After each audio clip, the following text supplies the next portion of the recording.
एक गांव में एक अंधी विधवा औरत रहती थी। उसका एक बेटा था जिसके पालन पोषण की सारी जिम्मेदारी उस विधवा के कंधों पर ही थी।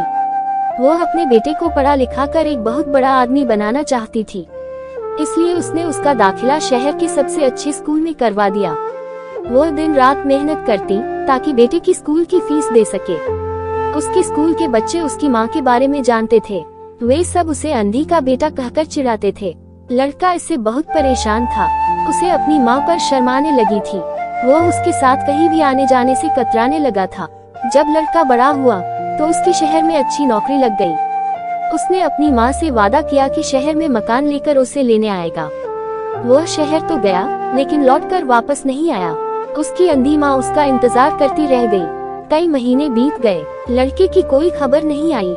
एक दिन उससे नहीं रहा गया और वह बेटे से मिलने शहर पहुंच गई। पूछते पूछते वह बेटे के ऑफिस पहुंची। वहां गार्ड ने उसे रोक दिया।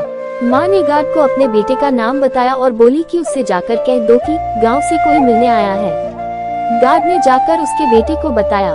बेटे ने ऑफिस की खिड़की से देखा तो उसे अपनी माँ गेट के बाहर खड़ी नजर आई। वह ऑफिस में सबके सामने अपनी माँ की वजह से शर्मिंदा नहीं होना चाहता था। उसने कहलवा दिया कि वह ऑफिस में नहीं है। विधवा औरत वहां से चली गई। शाम को वह लड़का ऑफिस से घर जाने के लिए निकला। रास्ते में एक जगह काफी भीड़ जमा थी।